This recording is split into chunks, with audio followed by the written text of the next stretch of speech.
Innal hamdalillah nahmaduhu wa nasta'inuhu wa nastaghfiruh wa na'udzu billahi min shururi anfusina wa min sayyiati a'malina may yahdihillahu fala mudilla lahu wa may yudlilhu fala hadiya lahu. Asyhadu an la ilaha illallah wahdahu la syarika lahu wa asyhadu anna Muhammadan abduhu wa rasuluhu. Qala Allahu ta'ala fil Qur'anil Karim, a'udzu billahi minasyaitonir rajim. Ya ayyuhalladzina amanu taqullaha haqqa tuqatih wa la tamutunna illa wa antum muslimun.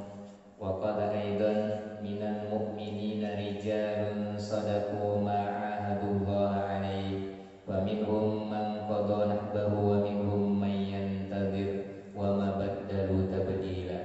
Wa qala Rasulullah sallallahu alaihi wasallam, innal imana la yakhluqu fi jawfi ahadikum kama yakhluqu as-sawm fas'alullaha an yujaddidal imana fi qulubikum. Wa qala aidan jaddidu imanakum. Shadaqallahul azim wa sadaqa nabiyyuna Muhammadin sallallahu alaihi wasallam.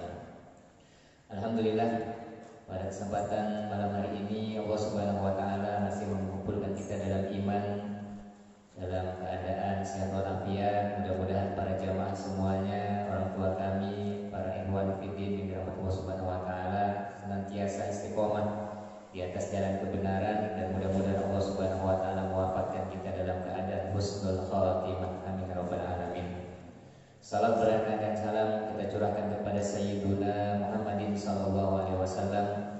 Mudah-mudahan kita tidak pernah bosan untuk terus-menerus bersalawat kepada beliau, dan mudah-mudahan kita semua menjadi pengikut beliau yang setia hingga ajal menjemput kita. Para jamaah yang dirahmati Allah, pada kesempatan malam hari ini sebelum kita mulai, ya hendaknya kita beristighfar dan berdoa kepada Allah Subhanahu wa taala. Astagfirullahaladzim. Allahumma shalli wa sallim wa barik ala Rasulillah. Ya munzilal kitab wa ya mujriyas sahab wa ya hazimal ahzab ihzimil ahzab ihzimil mu'tadina ala biladil muslimin ihzimhum wa zazil aqdamahum. Ya Allah, jika rezeki kami ada di langit turunkan ya Allah, jika rezeki kami ada di bumi keluarkanlah ya Allah, kalau rezeki kami jauh dekatkanlah ya Allah, kalau rezeki kami rasa anggap itu sedikit maka perbanyaklah ya Allah, kalau rezeki kami Engkau turunkan ya Allah, berikanlah keberkahan setiap dalam langkah dan kehidupan kami. Amin ya rabbal alamin. Dan mudah-mudahan Allah Subhanahu wa taala menolong saudara-saudara kita yang sedang ditimpa kesusahan, kesulitan, dan menyembuhkan bagi siapa saja yang dia dalam keadaan sakit. Amin ya rabbal alamin. Jamaah yang dirahmati Allah Subhanahu wa taala, pada kesempatan perdana ini materi yang akan kita angkat yaitu menguatkan iman. Bagaimana cara iman kita ini menuju istana tawakal kepada Allah Subhanahu wa taala. Apalagi ya iman itu ya kadang-kadang naik dan turun. Kadang kalau udah turun kan ya. Kalau udah nggak ketemu kawan-kawan ya turunnya luar biasa.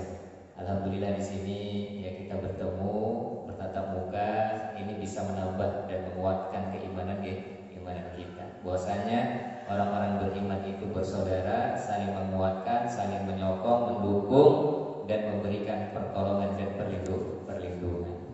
Jadi jemaah yang dirahmati Allah Subhanahu wa taala, karena memiliki iman itu penting dan menjaga keimanan juga sangat-sangat penting.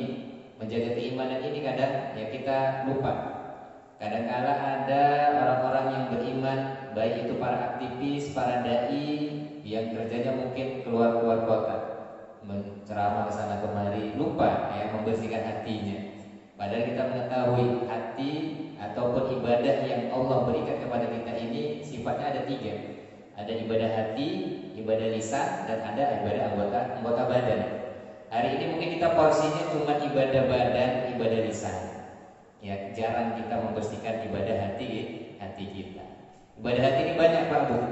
Ada ikhlas, tawakal, syukur, sabar, khauf, roja. Itu semua ibadah hati. Jarang orang memperhatikannya. Padahal kita menuju Allah Subhanahu wa taala itu dengan hati kita. Dengan hati kita, bukan dengan fisik. Fisik itu hanya reflektor saja dari bersihnya hati, dari jernihnya hati yang memang kita sudah membersihkan. Kalau hati sudah bersih, insya Allah yang lainnya itu akan gampang, akan mudah kita beribadah kepada Allah Subhanahu Wa Taala. Makanya Rasulullah SAW beliau mengatakan, ala wa inna fil jasadi mudghah. Idza salat salal jasadu kullu wa idza fasadat fasadal jasadu kullu ala wa hiya qalbu. Ketahuilah bahwasanya di dalam jasad itu ada segumpal daging, segumpal darah. Kalau memang dia baik, insya Allah akan baik mengalir ke seluruh tubuh yang lain. Tapi kalau segumpal darah dan daging itu jorok, kotor, maka yang lain juga akan kotor. Ketahuilah itu adalah hati. Kenapa? Karena kalau kita tidak memperhatikan hati kita, maka yang terjadi adalah taksir. Taksir itu apa Pak Bu? Taksir itu adalah berkurangnya intensitas dan kualitas hati seseorang kepada Allah, sehingga ketika dia yang seharusnya menjadi orang mukmin yang zuhud, maka kalau dia tidak memperhatikan ibadah hatinya, dia akan menjadi orang mukmin yang tamak terhadap dunia ini. Yang seharusnya dia menjadi orang mukmin yang pemberani, tapi karena hatinya jarang dipoles, jarang disirami dengan hal-hal yang bermanfaat untuk hatinya, maka dia menjadi orang-orang mukmin yang pengecut dan takut terhadap musuh-musuhnya. Itu kenapa? Karena hatinya nggak diisi dengan kebaikan-kebaikan. Hatinya tidak diperhatikan. Padahal Rasulullah SAW sudah mengingatkan kita, jaddidu imanakum, perbarulah iman kalian. Bahkan Rasulullah SAW juga beliau menyebutkan, innal imana la yakhluqu fi jawfi ahadikum. Sesungguhnya iman yang ada di dalam kerongkongan kita, di dalam dada kita ini, la yakhluqu kama yakhluqus thawb, dia akan bisa lusuh sebagaimana pakaian yang kita pakai hari ini. Fas'alullah ayyujaddidal imana fi qulubikum, maka mintalah kepada Allah Subhanahu wa taala bagaimana supaya Allah memperbarui iman kita. Karena sekali lagi kita menuju Allah Subhanahu wa taala dengan hati kita. Sehingga Allah Subhanahu wa taala menyebutkan di dalam surah Asy-Syu'ara ayat ke-88, yauma la yanfa'u malun wala banun illa man atallaha biqalbin salim. Hari di mana tidak ada lagi yang bermanfaat, baik itu harta benda, anak-anak, itu nggak ada lagi bermanfaat kecuali yang datang menghadap Allah Subhanahu wa taala dengan hati yang bersih. Hati ini kurasa kita rasakan bahwasanya banyak kekurangannya. Apalagi kalau udah lama nggak bermajelis ilmu, udah lama nggak bertemu dengan orang-orang yang solih, udah lama nggak mendengar nasihat dan tauji dari asatid, ini kadang-kadang bisa keruh. Bahkan kalau lama kelamaan dia bisa mati. Bahkan kalau ada permasalahan dan ujian, dia gampang frustasi dan gampang putus asa. Kenapa Pak? Karena hatinya nggak betul-betul dijaga. Oleh karena itu Allah Subhanahu wa taala menyebutkan di dalam surat An-Nisa ayat 136. A'udzu billahi minasyaitonir rajim. Ya ayyuhalladzina amanu aminu billahi wa rasulih. Wahai orang-orang yang beriman, berimanlah kamu kepada Allah dan Rasulnya. Di sini Syekh Al-Alim rahimahullah dalam daras beliau, dalam pelajaran beliau, Dr. Najib Ibrahim menyebutkan, Syekh Al-Alim seorang ulama Mesir, beliau menyebutkan bahwasanya ada dua kata yang unik dalam surat An-Nisa ayat 136 ini. Apa itu? Yang pertama, ya ayyuhalladzina amanu, wahai orang-orang yang beriman. Sudah beriman, tetapi disuruh beriman lagi. Aminu billahi wa rasulih, berimanlah kamu kepada Allah dan Rasulnya. Apa kata beliau? Ini menunjukkan bahwasanya orang beriman pun dia harus tetap senantiasa memperhatikan hatinya, memperbarui hatinya. Karena iman itu yazidu wa yanqus, yazidu bil ta'ah wa yanqusu bil maksiyah. Iman bertambah dengan ketaatan dan berkurang karena banyaknya kemaksiatan. Maka perlulah hari ini kita sama-sama bareng-bareng mempelajari bagaimana caranya memperbarui iman. Karena sekali lagi Pak Bu, jamaah yang dirahmati Allah Subhanahu wa taala, iman ini generator orang-orang yang beriman. Dialah yang menggerakkan kita untuk beribadah, mengaji, baca Al-Qur'an, menyantunin anak yatim, memberikan makan para janda, anak yatim, piatu, semuanya itu yang menggerakkan apa? Hati kita. Makanya kita polis dulu hati kita ini. Ya, kita cleaning service malam ini, apa saja sih yang bisa menguatkan hati kita? Yang pertama, cara bagaimana kita memperbarui iman kita. Yang pertama yaitu membaca sirah-sirah Rasulullah SAW dan orang-orang yang solih sebelum kita. Ini penting ini, membaca buku-buku sirah. Kenapa? Karena kita adalah apa yang kita baca, kita lihat, dan apa yang kita dengar. Hari ini kita jadi seperti ini, salah satunya adalah karena apa yang kita baca, kita lihat, dan apa yang kita dengar. Kalau bacaan kita adalah bacaan orang-orang yang soleh, insya Allah Subhanahu wa ta'ala akan memberikan tekad yang kuat, azam yang menyeluruh di dalam hati kita untuk senantiasa mengikuti jejak langkah mereka. Bagaimana kalau kita membaca sirah orang-orang yang soleh seperti sahabat Khalid bin Walid radhiyallahu anhu. Beliau ya ditulis oleh para alim ulama kita, ada nama bukunya di Mesir, yaitu buku Abqariyatul Khalid bin Walid. Ya, ketangkasan dan kejeniusan sahabat Khalid bin Walid radhiyallahu anhu. Ini buku sangat populer nih, Pak. Sampai-sampai pemerintah Mesir pun takut sama buku ini. Ini buku dijadikan sebagai kurikulum sekolah-sekolah yang ada. Apa kata pemerintah dengan alasan nanti kalau anak-anak muda, anak sekolah baca ini, nanti khawatir mereka jadi seperti Khalid bin Walid. Itu baru satu buku. Akhirnya diambil. Ya, buku Abqariyatul Khalid, ketangkasan dan kejeniusan sahabat Khalid bin Walid. Padahal buku tersebut hanya berisi biografi dan beberapa contoh peperangan yang dilakukan oleh sahabat Khalid bin Walid. Tapi mereka takut. Makanya Pak, ya Said Qutb rahimahullah beliau pernah mengatakan, satu peluru mungkin hanya bisa menembus satu kepala, tetapi satu buku bisa menembus jutaan kepala. Makanya banyaklah anak-anak kita itu membaca sirah orang-orang yang soleh. Luar biasa nih. Apalagi kalau bapak-bapak, ibu-ibu, anak-anak kita bacakan ya sirah orang-orang yang soleh, Khalid bin Walid radhiyallahu anhu, Sultan Muhammad Al-Fatih, Salahuddin Al-Ayyubi, Nuruddin Zanki, semuanya itu adalah para pahlawan Islam. Kalau mereka membaca itu, insya Allah mereka akan tertarik menjadi seperti mereka. Contoh, kalau anak kita kasih mainan ya dokter-dokteran, nanti dia berkata kepada bapak dan ibunya, Pak, Mak, nanti kalau saya udah besar jadi seorang dokter. Gak mungkin dia nanti ngomong sama bapak, Pak, nanti kalau saya udah besar jadi polisi aja lah ya. Padahal yang dimainin dokter-dokteran. Kalau kita kasih dia mainan pedang-pedangan, wah, nanti dia akan berkata, Pak, Mak, nanti saya kok ya udah besar ini jadi pahlawan. Ya gak usah jauh-jauh lah, anak kita nonton film aja, dia langsung mempraktekkan di depan kita. Ada yang berantem, dipukul aja ya, sampai manjat-manjat ke dinding. Bahkan dia akan ngomong, oh saya mau jadi yang warna merah itu, warna yang hijau. Itu apa? Karena apa yang dia lihat. Makanya membaca sirah ini luar biasa pengaruhnya kepada orang-orang yang beriman. Yang pertama pengaruhnya mengikis rasa takut yang ada di dalam jiwa kita. Kalau kita baca orang-orang yang pemberani, para mujahid, orang-orang yang berjuang di jalan Allah, maka akan terkikis rasa takut, rasa gentar sedikit demi sedikit. Kita diajak untuk menjadi orang-orang yang pemberani. Bagaimana kita lihat keberanian sahabat Abdullah bin Rawaha radhiyallahu anhu ketika di perang Mu'tah, para sahabat semua ya sebagian besar kembut melihat kekuatan orang-orang Romawi.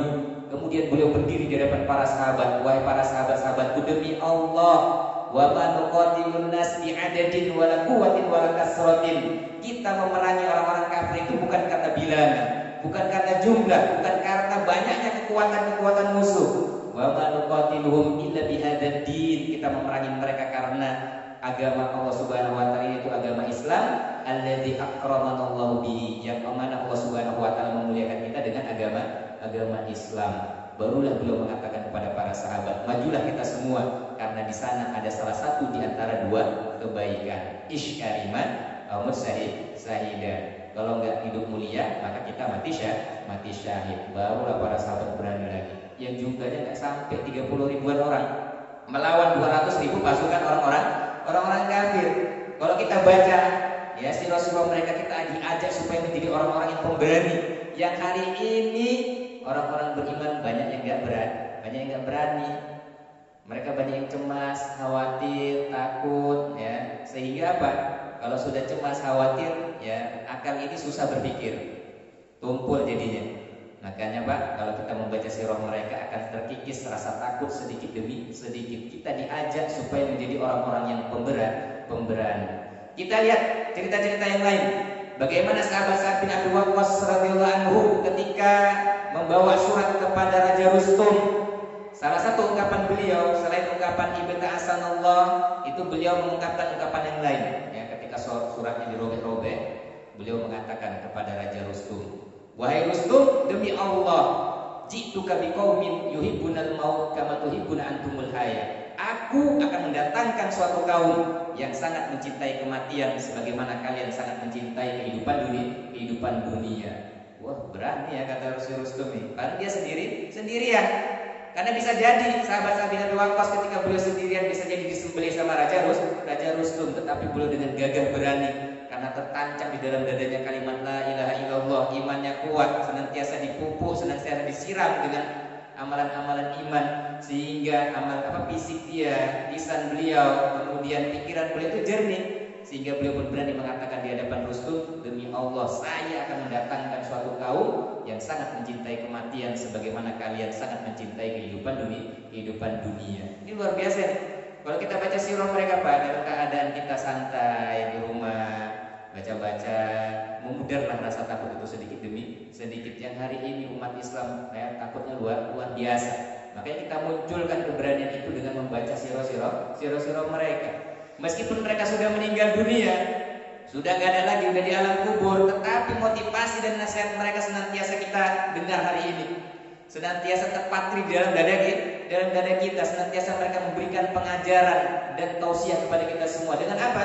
Dengan buku-buku yang ditulis oleh para alim ulama kita. Ini nggak boleh, ini kekayaan yang berharga ini, nggak boleh kita biarkan ya buku-buku yang sangat bersejarah buat umat Islam. Kalau kita tinggalkan sirah-sirah mereka, lalu apa yang akan kita ambil dari mereka? Kenapa? Karena musuh dari dulu sampai sekarang semuanya sama Pak. Mereka juga menghadapi orang kafir, orang dolim, orang fasik, alul bid'ah, semuanya itu mereka hadapi. Dengan berbagai macam cara mereka hadapi orang-orang tersebut. Maka kita bagaimana mempelajari cara mereka untuk mengalahkan mereka semua. Semuanya udah ada di situ. Tinggal bagaimana kekayaan ini kita ambil pelan-pelan, kita resapin, kita baca di rumah-rumah kita. Agar apa? Agar keberanian itu terpatri dalam dada kita semua. Kita lihat kisah-kisah yang lain. Kalau kita baca sirah orang-orang yang pemberani, ada yang namanya Asma binti Abi Bakar radhiyallahu anhu. Asma binti Abi Bakar ini ya anak dari sahabat Abu Bakar.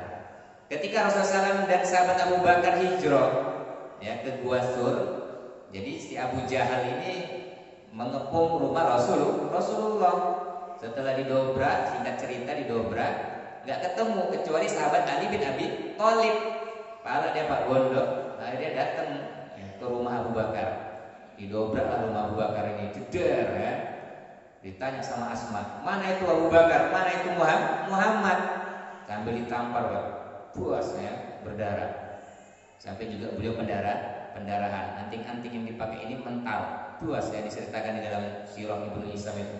Mental anting-anting, berarti keras sekali ya tamparan Abu Jahal. Ditanya sama Abu Jahal, mana Abu Bakar, mana Muhammad? Apa yang beliau katakan Pak Bu? Beliau mengatakan saya tidak tahu. Padahal yang memberi makan Rasulullah Abu Bakar As-Siddiq radhiyallahu anhu adalah Asma binti Abi Bakar. Tapi beliau ya nggak buka suara, nggak gecor, nggak ember, nggak apa lagi Pak. Kalau hari ini beda, belum ditanya udah jawab ya. Na'udzubillah min dzalik. Bahkan masih digertak sedikit udah setor KTP misalnya. Ya, na'udzubillah min dzalik. Makanya jamaah dirahmati Allah Subhanahu wa taala, cerita Asma binti Abi Bakar ini bagaimana ya supaya kita itu menjadi orang-orang yang pemberani, tidak gampang membongkar rahasia orang-orang yang beriman. Kenapa Pak? Karena suatu saat bisa jadi posisi kita ini sama seperti sahabiah Asma binti Abi Bakar. Kalau ditanya gimana? Ini salah satu jamaah yang saya ditanya, ini siapa ini? Gue nggak tahu, badan ada nih sama dia ya. Nggak mungkin dibilang nggak tahu, sama seperti nggak tahu, dibogong sekali ya. Dia ya, baru dia ngomong, oh iya ini Ustaz ini ya. Ya itu ceritanya bahwasanya ini diajarkan bahwasanya bagaimana cara kita menjadi orang-orang yang pemberani, tabah, kemudian tidak gampang membocorkan rahasia. Luar biasa ya, perempuan aja berani, masa laki-laki tidak berani. Jadi jamaah yang dirahmati Allah Subhanahu wa taala. Jadi salah satu manfaat mempelajari sirah orang-orang yang soleh adalah mengikis rasa takut sedikit demi sedikit. Kemudian apalagi ketika kita diintimidasi, ditekan, orang-orang soleh yang terdahulu justru semakin bertambah iman dan keberaniannya. Kita lihat cerita di dalam surat Ali Imran ayat 173. A'udzubillahi minasyaitonirrajim. alladzina qala lahumun nasu innan nasa qad jama'u lakum fakhshawhum fazadahum imanan wa qalu hasbunallahu wa ni'mal wakil.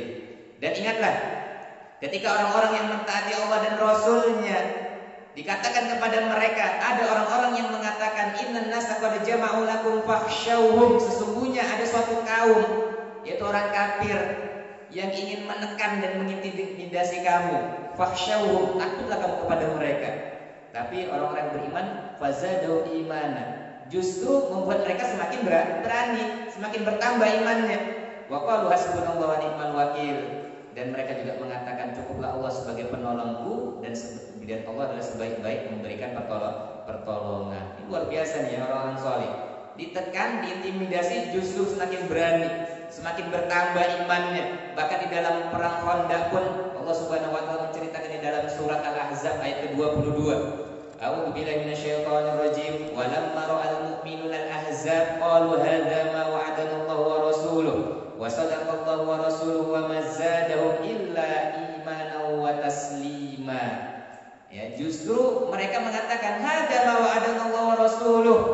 Inilah janji Allah dan Rasulnya. Padahal waktu itu dalam keadaan sangat genting sekali, dikepung sama orang-orang kafir, tapi justru mengatakan, oh kita menang ini, ya. Kita akan menang, bahkan kita akan mengalahkan Persia, mengalahkan Romawi, menguasai Yordania, mengalahkan istana yang berwarna putih, istana Hira.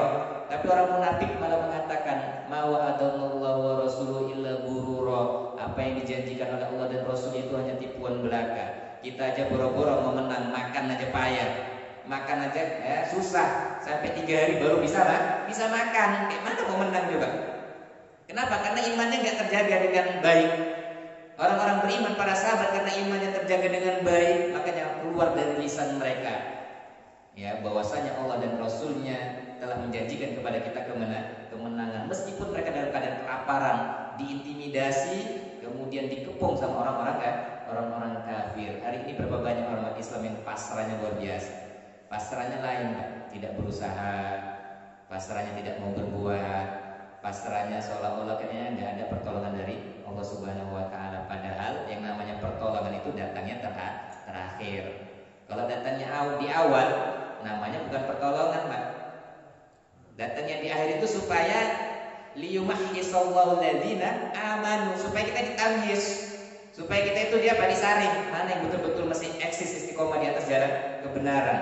Oleh karena itu Syekh Albani, Syekh bin Baz rahimahullah taala, beliau mengatakan jalan Allah ini sangat panjang. Kita nggak akan bisa sampai ke ujungnya, tapi kita hanya diperintahkan supaya berada di atas jalan kebenaran sampai ajal menjemput kita. Kita nggak disuruh menang, nggak ada kita disuruh menang, Pak. Kita disuruh supaya wala tamutunna illa wa antum muslimun, supaya tetap istiqomah sampai ajal menjemput kita. Menang itu urusan Allah.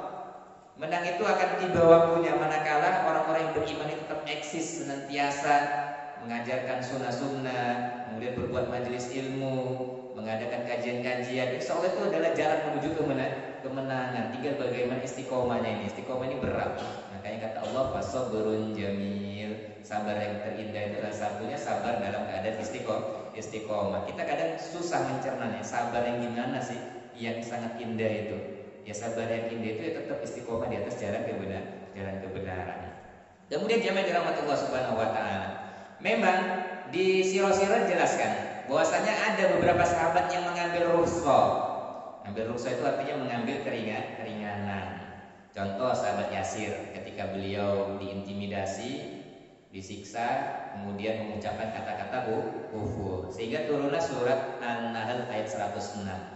Allah menyebutkan man kafara billahi min ba'di imani, barang siapa yang kufur setelah beriman kepada Allah Subhanahu wa taala, illa man ukriha wa qalbuhu mutmainnun bil iman, kecuali mereka yang dipaksa tetapi hatinya tetap tenang dalam keimanan, maka itu boleh.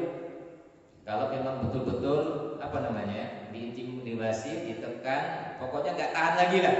Sampai-sampai diriwayatkan oleh Imam Ibnu Abbas itu sampai-sampai kalau ketika orang-orang Muslim disiksain, kemudian dipukul sampai dikasih makan, duduk pun payah, kemudian ada lalat yang terbang dikatakan itu apakah itu Tuhanmu? Iya, itu Tuhanku, kata orang-orang yang beriman. Saking luar biasanya cobaan pada waktu itu. Tetapi ini jumlahnya sedikit. Yang ngambil rukhsah ini jumlahnya sedikit. Beda di zaman sekarang. Yang ngambil rukhsah banyak, yang ngambil azimah yang lebih unggul untuk tetap bertahan, bersabar, istiqomah itu yang jumlahnya sedikit. Maka kita ambil yang banyaknya tadi. Ya, para sahabat radhiyallahu majma'in mayoritas itu mengambil tetap sabar, istiqomah di atas jalan kebenaran. Mau kayak mana ceritanya? Ya, yang penting dia tetap bersabar. Mau disiksain, mau dipukulin, mau dipenjara, mau nyawa melayang, dia tetap istiqomah di atas jalan kebenaran. Kalaupun ada yang mengambil, itu sifatnya hanya sedikit. Terus sampai berjalan waktu, sampailah mungkin Imam Ahmad, Syekhul Islam Imam Ibnu Taimiyah, itu semuanya mendapatkan ujian-ujian yang sangat-sangat besar. Mereka mencontohkan kepada kita untuk tetap bersabar. Imam Ahmad rahimahullah taala sampai-sampai beliau mengatakan Al-Qur'an itu adalah kalamullah. Para ulama yang lain tauriah supaya tidak disiksa, tidak dipenjara. Oh, ini Zabur kepada Nabi Daud, kemudian Injil kepada Nabi Isa, Al-Quran kepada Nabi Muhammad. Semuanya ini makhluk, ya. Maksudnya jadinya yang makhluk, bukan Al-Qurannya, ya. Bersilat lidah. Oh ya, dasar bebas kamu, ya. Sedangkan Imam Ahmad tetap mengatakan Al-Quran adalah kalamullah. Dengan asbab Imam Ahmad ini tetap teguh, bersabar dan istiqomah lah hingga hari ini Al-Quran tetap dikatakan sebagai kalamullah. Itu penting orang-orang istiqomah itu. Apalagi kalau dai, ya, para ustaz harus tetap istiqomah dia, nggak boleh mengambil rukhsah. Kalaupun boleh, memang ya situasi dan kondisinya sangat mendesak. Tinggal kita lah bagaimana yang mengatur kondisi kita masing-masing. Apakah sudah terdesak atau belum. Jadi jamaah yang dirahmati Allah Subhanahu Wa Taala, fungsi mempelajari sirah orang-orang soleh yang terdahulu. Di antaranya kita akan memandang remeh kehidupan dunia ini. Kenapa? Karena mereka menjadikan kehidupan akhirat itu sebagai yang paling utama. Sedangkan dunia itu, gak ada apa-apanya di hadapan mereka. Kita lihat bagaimana Salahuddin Al-Ayyubi digambarkan oleh orang-orang Barat itu. Orang Salahuddin Al-Ayyubi itu hidupnya hanya dari kemah ke kemah berikutnya. Gak pernah di Roma, Pak. Dari satu kemah ke kemah berikutnya. Hidupnya adalah bagaimana memuliakan umat Islam. Hidupnya bagaimana mengangkat derajat kaum muslimin. Hidupnya adalah tentang jihad dan peperangan. Makanya wajar kata orang-orang kafir, orang Islam dimenangkan oleh Allah Subhanahu wa Ta'ala. Jadi kalau kita baca sirah mereka akan menganggap dunia ini gak ada apa-apanya. Mereka semua urusannya pokoknya akhirat. Makanya wajar, Pak. Dari seluruh para sahabat yang 148.000 sahabat itu yang meninggal dunia dikuburkan di Madinah itu cuma 10.000 dibagi. Bahkan Dr. Abdullah Azam beliau menyebutkan dari 10.000 itu kayaknya cuma sekitar 257 sahabat saja. Sisanya itu para pendatang semuanya. Kemana 100.000 yang lainnya?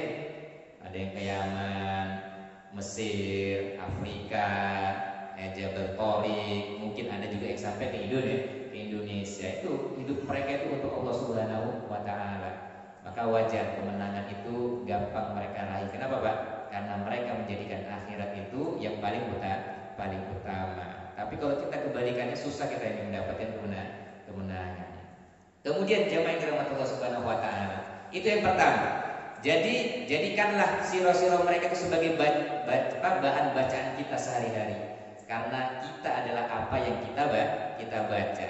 Kalau kita membaca, insya Allah akan terinspirasi dan kita akan bertekad dan berazam untuk menjadi seperti mereka. Kemudian yang kedua apa lagi? Yang kedua adalah mengingat ayyamullah. Disebutkan di dalam surat Ibrahim ayat kelima. A'udzubillahi minasyaitonirrajim. Wa dzakkirhum bi ayyamillah. Wahai Musa, ingatkanlah Bani Israel tentang ayyamullah. Apa itu ayyamullah, Pak? Ayyamullah adalah hari-hari di mana Allah memenangkan orang-orang yang soleh. Allah memenangkan orang-orang yang soleh. Contohnya siapa? Nabi Musa alaihissalam. Ini cerita aja sedikit ya. Ketika Nabi Musa alaihissalam dan Bani Israel lari sampai mereka bertemu lautan yang sangat luas. Disitulah pengikut Nabi Musa alaihissalam berkata di dalam surat Asy-Syu'ara ayat 61. Falamma tara al-jam'ani qala ashabu Musa inna lamudrakun. ketika dua tentara ini bertemu, pasukan Musa alaihissalam dan orang kafir Fir'aun laknatullahi alaihi, itu mereka berkata, qala ashabu Musa, berkatalah pengikut Musa, inna lamudrakun, kita akan tersusul di wahai Musa. Udahlah, pasrah aja kita, ditangkap kita nih. Ke depan ada lautan, di belakang ada Fir'aun, udah gak bisa lagi kita nih. Kemudian apa jawaban Nabi Musa alaihissalam? Qala kalla, demi Allah, sekali-kali kita tidak akan tersusul wahai Bani Israel. Kemudian beliau melanjutkan, inna ma'ya rabbi sayahdin, demi Allah, sesungguhnya Allah bersamaku, kelak Allah akan memberikan petunjuk. Inilah jawaban orang yang beriman. Ketika ada permasalahan, meskipun memang kayaknya gak ada lagi jalan hari ini misalnya, udahlah susah nih, kayaknya gak ada jalan lagi, maka kita akan berkata di dalam hati, inna ma'ya rabbi, sesungguhnya Allah bersamaku, kelak Allah akan memberikan petunjuk. Jangan dikira apa yang terjadi hari ini misalnya di Indonesia kah, atau di berbagai macam kelompok organisasi tertentu, ya mungkin dia mengira gak ada lagi jalan keluar, padahal jalan keluar itu udah ada dulu di zaman sebelum kita. Bagaimana mereka diintimidasi, dikejar-kejar sampai mereka melarikan diri. Tapi insya Allah ada jalan keluarnya. Inna ma'ya rabbi sayahdin, sesungguhnya Allah akan bersamaku dan kelak akan memberikan petunjuk. Ya, kita diajak ke istana tawakal kepada Allah Subhanahu wa taala. Yang sebelumnya orang-orang beriman mungkin tawakalnya sebatas kemampuannya. Kalau orang kafir itu tawakalnya sebatas kemampuannya, Pak. Apa yang dimiliki mereka, kekuatan kah, ekonomi, fisik, itu dari kekuatan itu aja tawakalnya. Tapi orang yang beriman tawakalnya melebihi batas kemampuan yang Allah berikan kepada dirinya. Ini orang-orang beriman itu harus melebihkan tawakalnya kepada Allah Subhanahu wa taala. Kenapa? Karena bisa jadi ya ketika kita mungkin dalam keadaan lemah, tetapi karena kita tawakal, Allah Subhanahu wa taala akan memberikan kekuatan. Ketika kita mungkin susah berpikir, tapi karena kita tawakal, Allah Subhanahu wa taala akan menjernihkan hati kita, menjernihkan pikiran kita. Sebagaimana Nabi Ibrahim alaihissalam, beliau mengatakan, inni zahibun ila rabbi sayahdin, sesungguhnya aku pergi menghadap Allah Subhanahu wa taala, mudah-mudahan Allah memberikan petunjuk. Kadang susah kita, Pak, kalau sudah dalam keadaan terdesak, ya susah berpikirnya. Ya, itu akibat apa, Pak? Karena hatinya yang kurang dipoles dengan amalan hati. Makanya gampang frustasi, gampang khawatir, gampang cemas. Akhirnya susah berpikir. Makanya kita poles hati ini. Hati ini banyak tadi amalan-amalannya. Tawakal, syukur, sabar, khauf, roja, ya inabah, taubat, itu semua amalan hati tuh. Jarang orang memperhatikan amalan hati. Oleh karena itu jamaah dirahmati Allah Subhanahu wa taala, maka Allah Subhanahu wa taala memberikan petunjuk kepada Nabi Musa alaihissalam untuk apa? Memukulkan tongkatnya di atas lautan. Ya, kemudian jadilah lautan itu terpecah menjadi beberapa jalur. Ya. Dalam riwayat mungkin 12 jalur ya, karena 12 Bani Israel yang ya mengikuti Nabi Musa alaihissalam. Ini perjalanan hijrah yang paling banyak nih. Kurang lebih ada 600.000 orang-orang Bani Israel yang mengikuti Nabi Musa. Semuanya lewat. Ya, kemudian kata Allah Subhanahu wa taala, wa idh faraqnal bahra fa anjaynakum wa aghraqna ala fir'aun wa antum tanzurun. Ya, mereka melihat semua. Jadi Allah Subhanahu wa taala ingin mengajarkan kepada kita bahwasanya di antara memperbarui iman itu adalah lihat bagaimana Allah memenangkan hamba-hambanya, memuliakan tentara-tentaranya, mengangkat mereka yang sebelumnya menjadi hina, kemudian diangkat menjadi orang-orang yang mulia. Padahal kalau secara logika tidak akan mungkin lagi menang Nabi Musa alaihissalam. Kenapa, Pak? Karena udah terdesak. Hari ini juga begitu. Mungkin kita mengatakan terdesak. Waduh, nggak bisa lagi nih kayak menang nih. Semuanya udah dikuasain. Ya, semuanya udah dikuasain. Ini ungkapan orang yang lemah imannya. Kenapa? Karena dia tawakalnya sebatas kemampuan dia. Tapi kalau tawakalnya tinggi, imannya kuat, dia akan bertawakal di luar batas kemampuan yang Allah berikan kepada dirinya. Oleh karena itu, jamaah yang dirahmati Allah Subhanahu wa taala, Rasulullah SAW menjadikan Ayyamullah ini, hari di mana Allah memenangkan orang-orang yang soleh, sebagai bentuk rasa syukurnya, yaitu kita dianjurkan untuk berpuasa. Itulah puasa Asyura. Tanggal berapa? Tanggal 10 Asyura. Kalau orang Syiah juga Asyuraan. Kalau orang Quraisy, orang Yahudi juga Asyuraan. Kita juga disuruh Asyura. Supaya apa? Mengingat rasa syukur kita kepada Allah Subhanahu wa taala yang telah menolong hamba-hambanya. Kemudian jemaah yang dirahmati Allah, ayatullah ini sangat banyak. Ada perang Badar, perang Khandaq, semuanya itu mengingatkan kita bagaimana cara Allah memenangkan hamba-hambanya yang sholih. Dulu juga ada namanya komunis. Siapa yang gak kenal komunis? Ya, aliran Marxisme, Leninisme, dan isme-isme yang lain sudah hampir menguasai separuh bumi, Pak. Separuh bumi ini dicekokin pemikirannya, anti agama, anti Tuhan, anti agama, anti Tuhan. Sampai-sampai orang pun, waduh, nggak bisa lagi nih menang ini, karena komunis sudah menguasai bumi. Bahkan Eropa aja dibuat ya kocar-kacir. Orang Nasrani, orang Yahudi dibantai habis sama orang-orang Marxisme dan Leninisme yang lainnya itu. Bahkan umat Islam pun dibantai sampai 20 jutaan orang lebih ya, dibantai. Tapi dengan kekuasaan yang mereka miliki, mungkin orang akan berkata nggak akan mungkin bisa menang. Ternyata kekuasaan yang mereka berkuasa kurang lebih selama 70-an tahun hancur seketika dalam waktu 3 bulan. Dr. Najib Ibrahim beliau mengatakan dalam waktu 3 bulan ini komunis habis di seluruh Eropa. Pada waktu itu bukan gak ada kekuasaan, Pak, ada kekuasaan. Gimana cara unik Allah Subhanahu wa taala memenangkan orang-orang yang soleh ini? Ya, memenangkan bumi ini dari paham komunis ini. Satu aja, Pak. Ya, yang Allah berikan nih kekuatan yang sangat luar biasa. Apa itu? Dicerai-beraikannya hati orang-orang kafir. Ini doa kita nih, Allahumma farid jam'atal kafirina wal dzalimin. Ya Allah, cerai-beraikanlah hati orang-orang yang kafir, orang-orang yang zalim. Ini senjata ampuh nih, Pak. Akhirnya apa? Membuat mereka saling jegal-menjegal. Atau kalau memang udah rebutan kekuasaan, nyawa pun ya semakin murah. Gampang aja orang bunuh orang lain. Karena kekuasaan ya, karena nafsu kekuasaan ini ya sudah ya tertanam di dalam jiwa mereka. Ini doa yang ampuh nih bagi orang-orang yang kita nih terzalimin ini. Makanya minta doa sama Allah Subhanahu wa taala, Allahumma farid jam'atal kafirina wal dzalimin. Ya Allah, cerai beraikanlah barisan orang-orang kafir dan orang-orang yang zalim. Atau doa yang lain, Allahumma ashfilil dzalimina bil dzalimin. Ya Allah, sibukkanlah antara orang yang zalim dengan orang yang zalim. Allahumma alif baina qulubil mu'minin. Ya Allah, satukanlah hati orang-orang yang beriman. Jangan lupa minta supaya hati orang beriman ini disatukan. Karena berapa banyak hari ini umat Islam masih tercerai berai.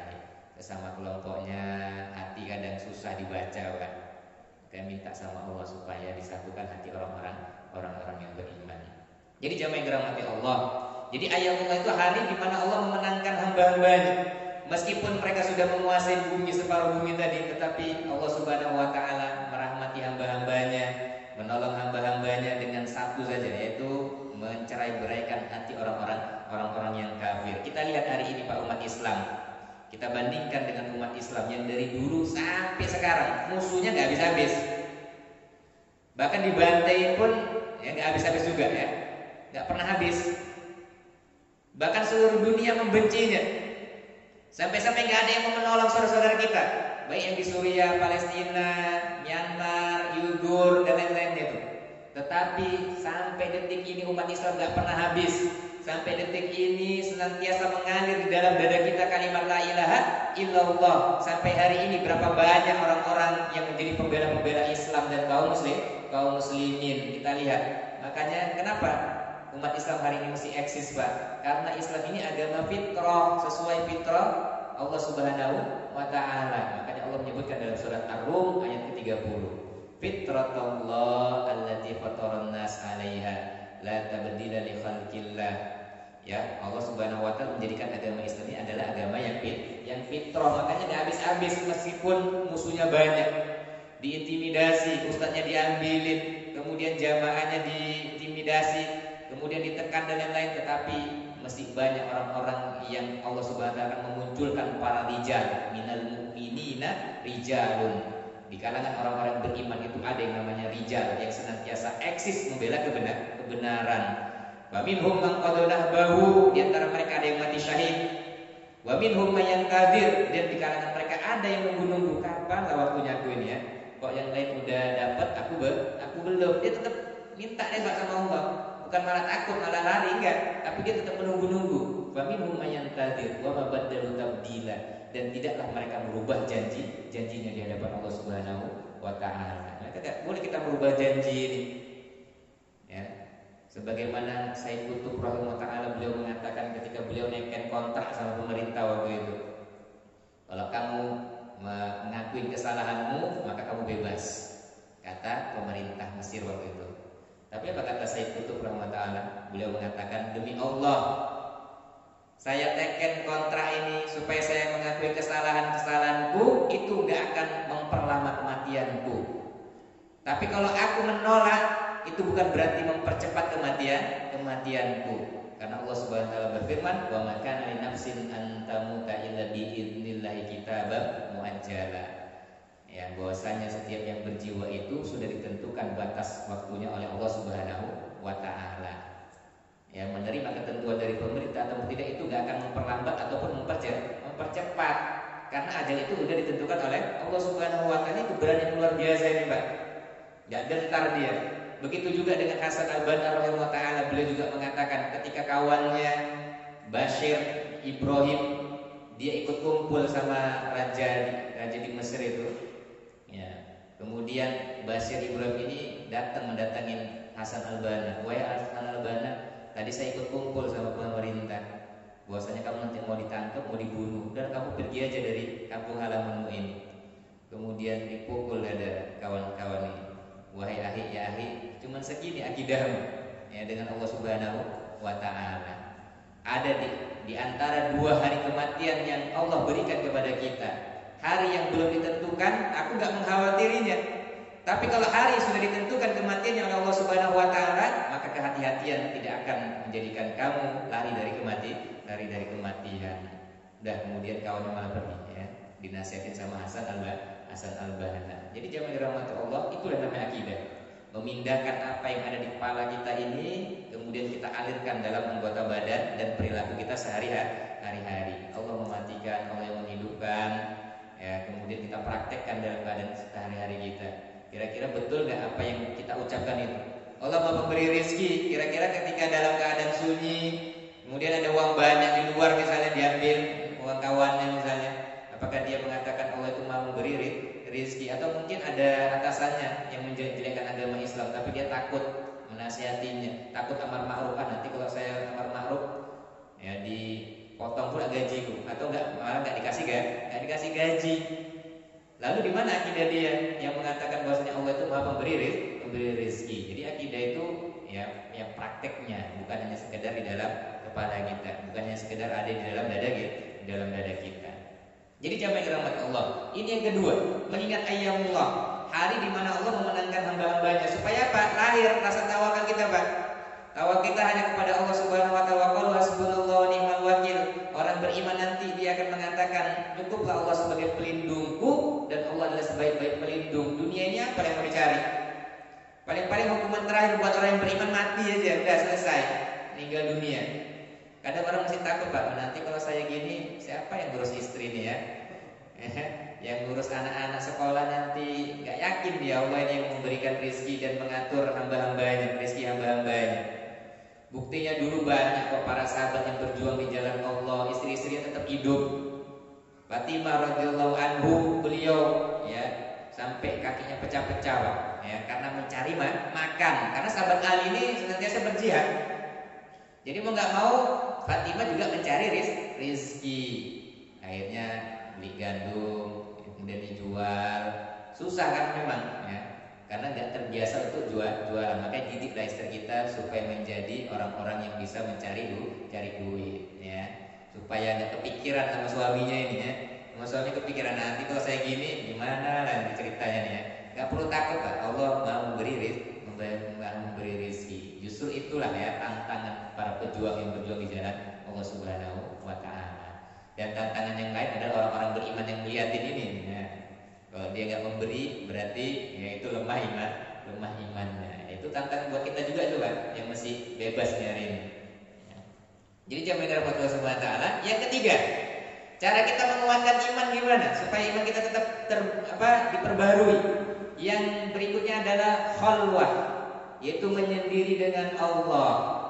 Di dalam hadis disebutkan ada 7 golongan yang akan mendapatkan naungan. Tidak ada naungan kecuali naungan Allah Subhanahu wa taala. Wa rajulun dzakarallaha khaliyan fafadat ainahu, yaitu seseorang yang dia itu mengingat Allah, dzakarallah khalian, dalam keadaan sendiri, kemudian meneteslah air matanya. Ini perlu nih Pak, amalan sekali-sekali nih buat kita semua di sini. Menyendiri dengan Allah di masjid. Bisa juga di malam ini nggak pulang ke rumah kan, ke dapur dia di masjid, mabit ya.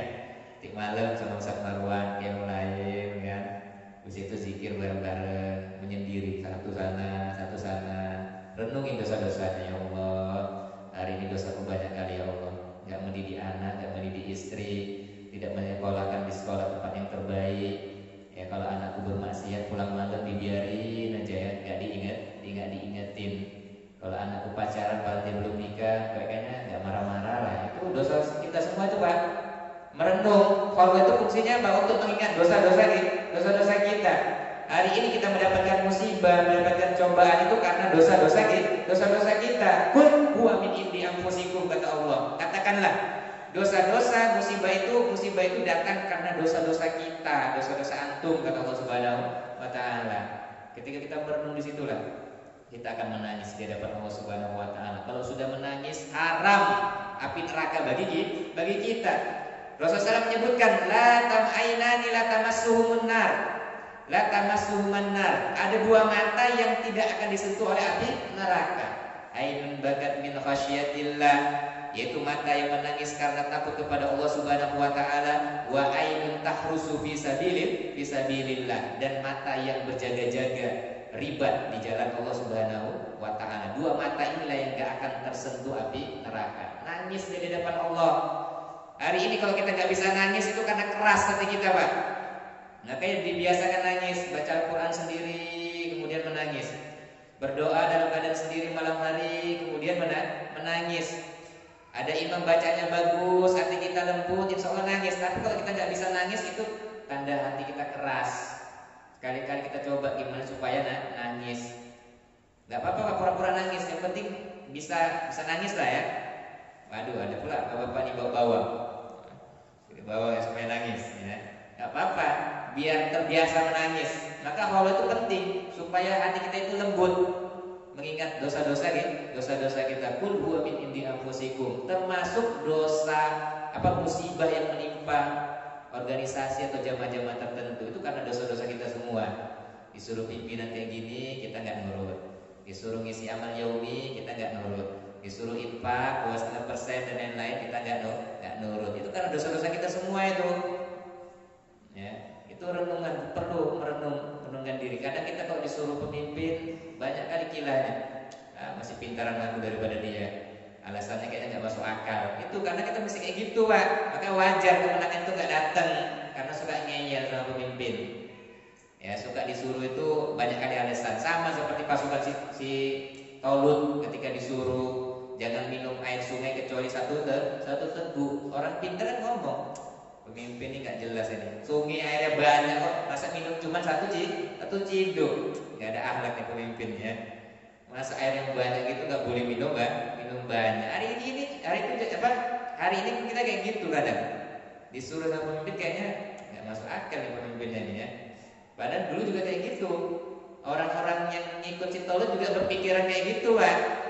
Gara-gara mereka nggak taat itulah kata Allah Subhanahu wa taala mereka nggak ikut berjihad. Yang ikut cuma 4.000-an saja dari 80.000 pasukan si Tolut, yang 76.000 itu bermaksiat. Itu tadi ada yang minum 2 ciduk, ya, pakai botol banyak besar, ada yang pakai ember mandi, ada yang berenang, berenang. Ini kan nggak taat. 76.000 itu ya, 76.000 nggak taat, tinggal 4.000. Lawannya kuat-kuat pula itu ya, pasukan si Jalut, besar badannya 2 kali lipat daripada manusia dia biasa. Bahkan si Jalut ini belum pernah kalah. Maka wajar orang beriman waktu itu takut. Wah, bagaimana kita mau menang ini? Pasukannya nggak pernah kalah, besar-besar, tentaranya lengkap persenjataannya. Maka maka Allah berfirman, kam min fi'atin qalilatin ghalabat fi'atan katsiratan biidznillah. Berapa banyak pasukan yang sedikit mengalahkan pasukan yang banyak. Dari dulu sampai sekarang Pak, yang menang itu selalu yang sedikit tapi berkualitas. Saya taat, rajin ibadahnya, doanya, kemudian ya bermajlis ilmu ya. Itu yang taat itu sedikit nggak apa-apa Pak, yang penting dia taat. Makanya kata Rasulullah SAW, la tazalu ta'ifatun min ummati dzahirina 'alal haq. Senantiasa ada di antara umatku ini yang senantiasa eksis membela kebenaran. Jumlah mereka nggak banyak, sedikit. Justru dengan sedikit inilah Allah Subhanahu wa taala memenangkan hamba-hambanya yang soleh, menolong hamba-hamba yang banyak tadi yang nggak bersyukur kepada Allah Subhanahu wa taala. Maka bersyukurlah jadi orang-orang yang sedikit. Ya, ghuraba, asing di tengah-tengah umat. Nggak masalah Pak, yang penting tetap istiqomah. Ya, jadi jamaah yang dirahmati Allah, jadi fungsi khaliyah menyendiri ini bukan baca Al-Qur'an ya, bukan qiyamul lail, bukan berdoa, tapi memang khusus menyendiri, merenung dia dengan Allah Subhanahu wa taala. Kalau qiyamul lail udah jelas, itu amalan malam hari. Tapi memang betul-betul dia waktunya khusus merenung apa yang sudah dulu dia pernah lakukan. Dari mungkin sejak balik sampai sekarang ini merenung apa dosa-dosa ya Allah kayak banyak ya, sehingga kalau kita udah menangis maka Allah Subhanahu wa taala akan mengharamkan neraka bagi kita. Ini perlu dites ya, sebulan sekali buat amalan maghrib ya, di Masjid Ar-Rahmah ya, bulan sekali malam Jumat. Jangan di rumah aja Pak, pengantin baru bawa kemari semua ya. Jangan di rumah ya, biar merenung dosa-dosanya. Selanjutnya dikit lagi, amalan yang bisa memberikan ya pengaruh kepada iman kita, yaitu aktivitas penumbuh tawadhu. Buat amalan-amalan yang ringan yang bisa menumbuhkan tawadhu. Contohnya sahabat Umar bin Khattab radhiyallahu anhu. Beliau memikul air, ngambil air sendiri, padahal ada budaknya. Ketika ditanya sama sahabat-sahabat yang lain, "Wahai Umar, kenapa kamu mengambil air sendiri, memanggul air sendiri?" Ya, kemudian Umar menjawab, "Iya, hati ini kayaknya udah mau ada rasa sifat sombong, ujub, maka aku mau membersihkannya dengan memangkul air." Termasuk kita hari ini juga bisa. Kalau di jalan ada orang yang minta-minta, kita kasih ya uang misalnya. Anak kita suruh kasih Pak, supaya menumbuhkan rasa tawadhu, iman kita itu akan naik. Kalau kita mungkin hari ini bawa infaknya ke masjid, kemudian ada badan ambil zakat kita kasih, sekali-sekali kita datang menjenguk orang-orang yang lemah itu, biar hati kita semakin lembut. Bawa kemana? Oh, ke rumah orang tua sana, kayaknya nggak bisa jalan nih nenek ini, yuk kita datengin. Bawa teh, bawa gula, bawa beras, datang saya sekali, biar hati semakin ya kuat. Oh, ternyata masih banyak orang-orang yang membutuhkan ya makanan dan minuman. Itu tugas masjid juga ini sebetulnya. Ada 40 kakak, 40 rumah di sekitar kanan kiri. Kalau misalnya ada yang masih kelaparan, ya bisa dibantu dari uang masjid. Ini bagus di program masjid, udah ada yang menjalankan kayak gini. Ya, samping kanan kiri ada yang miskin, ada yang kelaparan, tinggal minta aja ke masjid. Kita kasih ganti-gantian, ya, biar yang lain juga mendapatkan obat, ya, penyembuh keimanan.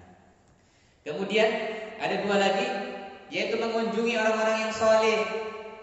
Kita kunjungi Pak, supaya iman kita ini tetap terperbarui, yaitu mengunjungi orang-orang soleh. Banyak orang-orang soleh, nggak mesti harus yang di bawah kita, ya, yang di atas kita, ya, mana aja boleh. Yang penting ziarah ya kepada orang-orang yang soleh. Contoh Nabi Musa alaihissalam mengunjungi Nabi Khidir, ya, Nabi Khidir alaihissalam. Padahal secara derajat Nabi Musa itu lebih tinggi daripada Nabi Khidir, tapi boleh kita belajar sama Nabi Khidir. Kita juga bisa ya, sama yang lebih mudah sama kita, sama yang lebih mudah pengalaman sama kita, nggak masalah ya, yang penting kita ya berkunjung. Sampai-sampai Imam Fudail bin Iyad rahimahullah ta'ala beliau mengatakan, nazrul mu'min ilal mu'min yajlul qalban. Berkunjung ataupun melihat ya wajah orang-orang beriman, tatapan pandangannya itu bisa melembutkan hati, bisa menambah kekuatan iman kita. Hari ini alhamdulillah kita lihat satu-satu kawan kita ya, menambah iman ini Pak. Waduh, udah lama nggak jumpa. Apalagi kalau misalnya kalau jumpa sama ustadznya, aduh luar biasa, semakin bertambah iman kita. Karena kita doa Pak sama Allah supaya ya para asatidz itu diberikan kesehatan, diberikan kekuatan, keistiqomahan, keluarganya berikan kesabaran. Ketika kita berjumpa dengan mereka, wah, hati kita ini semakin berbunga-bunga, bertambah iman kita, semakin kuat kita ingin menegakkan kalimat Allah Subhanahu wa taala. Termasuk juga berkunjung dengan orang-orang yang saleh yang lain seperti sahabat Abu Bakar dan Umar radhiyallahu anhum. Beliau berkunjung ke rumah Ummu Aiman setelah meninggalnya Rasulullah. Siapa nih Ummu Aiman, Pak? Pembantu atau budaknya dari ayah beliau, Ummu Aiman. Laki-laki nih ya, bukan perempuan. Namanya aja Ummu, tapi dia laki-laki. Berkunjung, didatangilah Ummu Aiman nih sampai menangis. Kemudian, kenapa engkau menangis wahai Ummu Aiman? Ya, karena hari ini wahyu sudah habis, maksudnya nggak turun lagi. Tinggal kalilah yang bagaimana wahai Abu Bakar dan Umar melanjutkan perjuangan Rasulullah SAW. Wah, semakin kuat lagi lah sahabat Abu Bakar dan Umar dinasihatin sama Ummu Aiman. Luar biasa nih nasihat-nasihat. Berkunjung ke tempat orang-orang yang tabah, yang sudah lulus dalam ujian misalnya rumah-rumah siapa lah yang udah lulus ujian. Misalnya dia udah keluar dari penjara misalnya. Gimana keadaannya Pak Ustadz, gimana keadaan keluarga, bagaimana cara menghadapinya, itu semakin kuat kita ya mengunjungi orang-orang yang solih. Ini bagus ya, buat sekali-sekali ya amalan berkunjung ke rumah orang-orang yang solih. Makanya ya tidak mesti di masjid ngajinya ya, sekali-sekali sebulan sekali di rumah si fulan, sebulan sekali pindah ke rumah si fulan, biar sambil silaturahmi dan berziarah ke tempat ke rumah orang-orang yang solih. Ini lumayan ya, bisa menumbuhkan menumbuhkan semangat kita untuk menuntut ilmu, semangat kita dalam belajar, semangat kita dalam memperjuangkan agama Allah Subhanahu wa taala. Sampai-sampai sahabat Umar bin Khattab radhiyallahu anhu, beliau mengatakan, demi Allah, saya gak kepingin menetap di bumi ini kecuali untuk 3 hal. Salah satunya apa? Bertemu dengan orang-orang yang soleh. Ya, bertemu dengan orang soleh, disalamin, bergugurlah dosa-dosanya, kemudian dipeluk ya, kemudian cerita-cerita, insya Allah itu menambah kekuatan daya gedor keimanan kita. Yang terakhir yaitu amalan penumbuh kekuatan iman kita adalah berziarah kubur. Makanya sahabat Umar bin Khattab radhiyallahu anhu, cincin beliau ya bertuliskan kafa bil mauti mau'iduh ya Umar. Cukuplah kematian itu sebagai pengingat wahai Umar bin Khattab radhiyallahu anhu. Jadi ingat mati itu penguat iman kita, Pak. Sampai-sampai Khalifah Umar bin Abdul Aziz rahimahullah taala sekalipun ya cucu ya sahabat Umar bin Khattab ini, ketika beliau hidupnya mewah, prestis, glamor, tapi ketika jadi pemimpin hidup beliau tuh drastis ya. Enggak glamor lagi, enggak kaya raya lagi, makanannya sederhana. Ketika ditanya, wahai Umar bin Abdul Aziz, kenapa hidupmu kok berubah drastis gini? Yang dulunya mewah sekarang kok malah kere, gak punya apa-apa. Kemudian beliau mengatakan, demi Allah, ketika saya mau tidur di tempat tidur itu, kayaknya ada bara api. Akhirnya aku menjauh. Ya, menjauh, kemudian aku gak bisa tidur. Akhirnya mengurus rakyat lah ya. Dengan beliau jarang tidur itulah karena beliau sering mengingat kematian. Alhamdulillah selama 2,5 tahun rakyatnya makmur, nggak ada lagi yang miskin ya. Harta zakat, harta sedekah itu ya nggak ada yang menerimanya. Kenapa Pak? Karena sudah makmur. Salah satunya apa? Karena ingat mati. Ziarah kubur itu kan fungsinya tuzakkirukumul akhirah, mengingatkan tentang akhirat, mengingatkan tentang kematian. Kenapa? Karena hari ini banyak umat Islam seolah-olah hidupnya itu nggak pernah habis, hidup selama-lamanya. Karena masih banyak angan-angan di kepala kita nih Pak. Saya masih kepingin ini, masih kepingin itu. Itu angan-angan kita semua itu. Ya, kendaraannya 1 kurang, beli 2. Rumahnya 1 tingkat lagi 10, ya, 11. Itu angan-angan kita, melebihi batas kemampuan yang Allah berikan sama kita. Makanya untuk supaya hati kita nggak banyak kayangan angan pikiran kita itu, ya banyaklah mengingat kematian. Sampai-sampai Harun ar-Rasyid pun diminta nasihat sama ya budaknya, Buhbul namanya Pak salah ya. Wahai Buhbul, nasihatin saya. Rupanya dinasihatin diajak ke kuburan. Wah, diajak ke kuburan. Wahai Harun ar-Rasyid, lihat itu. Di mana kuburan kakek-kakekmu dulu? Wah, di sini, kata Harun ar-Rasyid. Di mana tentara-tentara yang kuat itu? Di mana? Di sini. Wahai Harun ar-Rasyid, ya, ingatlah kematian, karena dengan mengingat kematian insya Allah kepemimpinanmu akan semakin baik dan bagus. Besoknya baru sakit beliau Pak. diajak ke kuburan, besok sakit.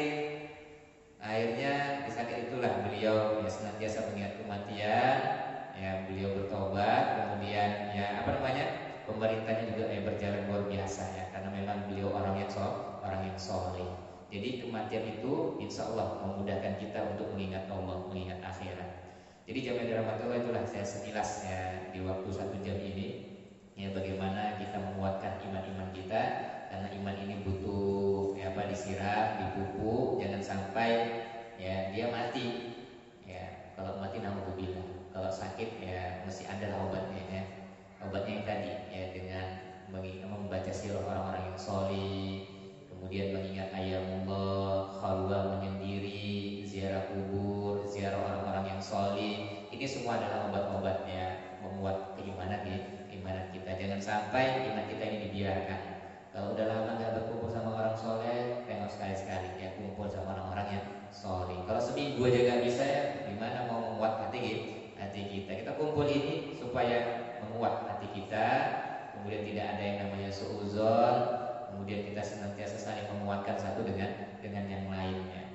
Karena apa? Karena prinsip kita ya salah satunya adalah hidup susah senang itu sama-sama kita tanggung biar semakin kuat ya orang yang beriman. Itu aja mungkin dari kami, nasihat yang mungkin yang tidak begitu banyak yang kita sampaikan, mudah-mudahan bermanfaat. Kira-kira ada yang mau bertanya dari jamaah semuanya seputar penguat keimanan?